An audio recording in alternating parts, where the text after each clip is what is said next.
Hey, Shalom. I want to start off by giving all praises, honor, and glory to Yahweh, Bahashem, Yahweh Shai, Bahashem, Rahakwadash. Double honors be to the elders and apostles of Great Millstone who taught us this truth, and many blessings and salutations to Akim and Akwath, listening and learning.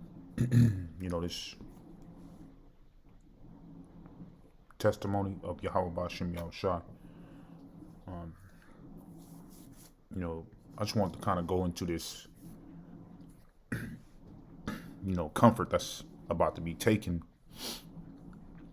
over here in Babylon the Great. This is a gang member here from LA who was convicted of murder, and he's able to go live and, go viral on YouTube, having a cell phone in his prison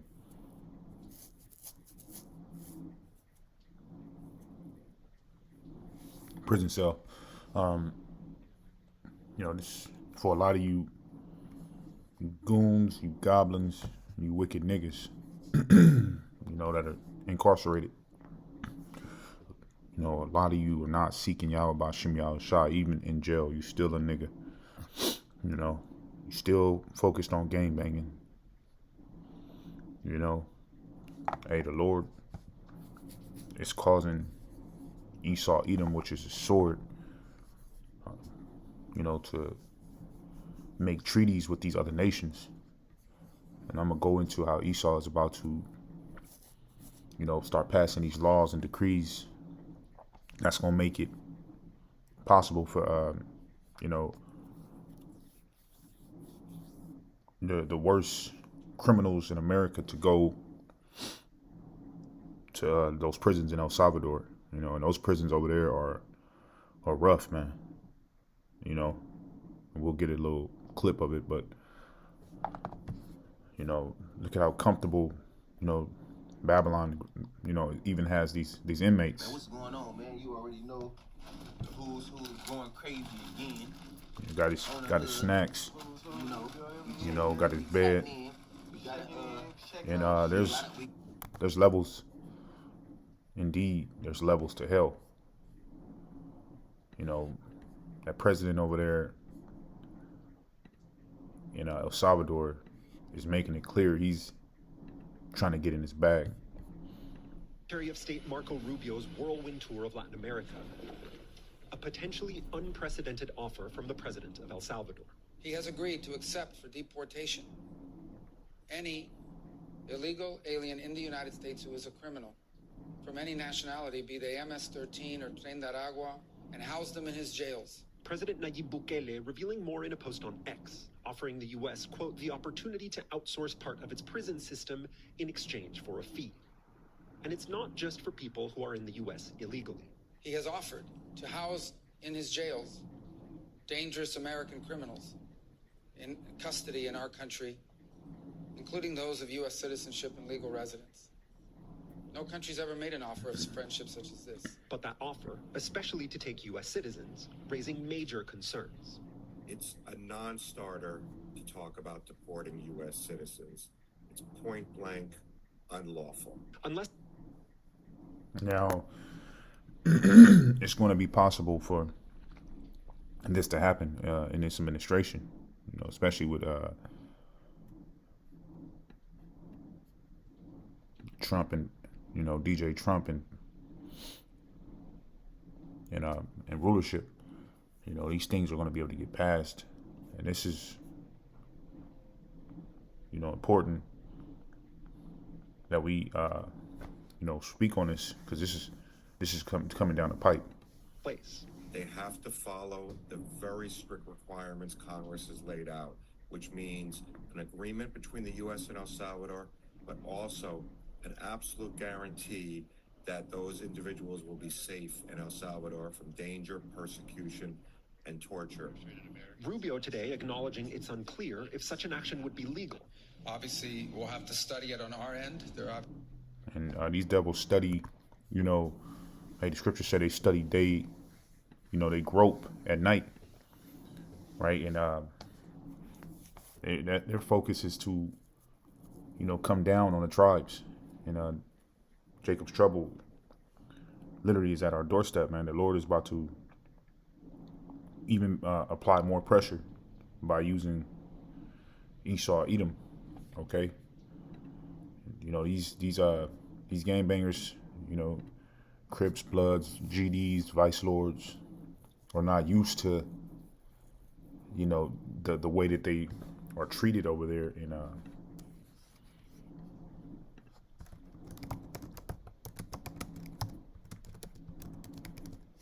those prisons.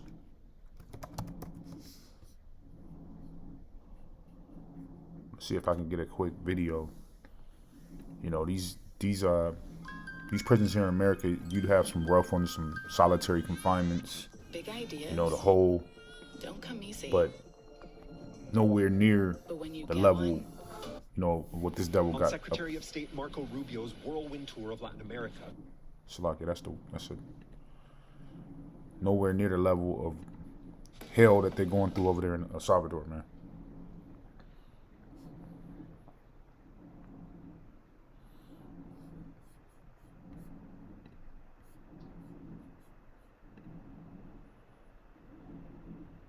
This footage shows El Salvador's answer to gang violence. Thousands of alleged gang members stripped down to expose their tattoos in a brand new mega prison set to house 40,000 inmates. Todos estos pandilleros terroristas no van a regresar nunca a las comunidades. Gangs turned El Salvador's murder rate into one of the highest in the world. And to end this cycle of violence, the country's president, Najib Bukele, ordered a crackdown in March last year, arresting more than 66,000 people since then.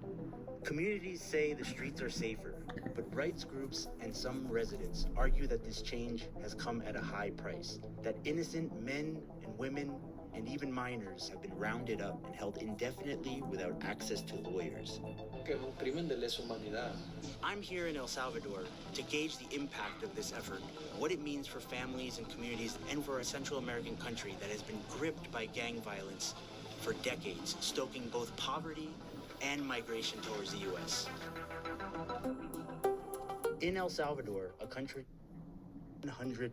I just want to get the clip, of the national population put and they want more, over the past they year. want more detained.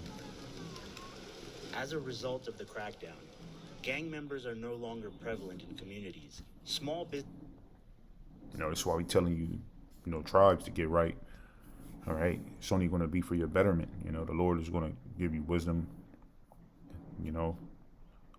Give you an abundance of knowledge, understanding, and at the end all be all, be able to save you from the destruction. But hey, there's only going to be 1/3 that's going to hear this message.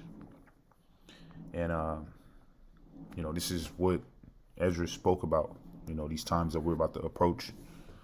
This is the book of 2nd Ezra, chapter 16, and verse 17. Woe is me, who will deliver me in those days? Because these days are about to be terrible. These are, gonna, make the days in the hell that men catch now look like luxury. It says the beginning of sorrows and great mournings, the beginning of famine and great death, the beginning of wars, and the powers shall stand in fear, the beginning of evils. What shall I do when these evils shall come? And these are the conditions, the battle that, that Edris, was forewarned of, because he knew that through reincarnation, obviously he was going to be back and have to experience it, So this is something to keep an eye on. And Lord willing, the lesson was edifying. Shalom.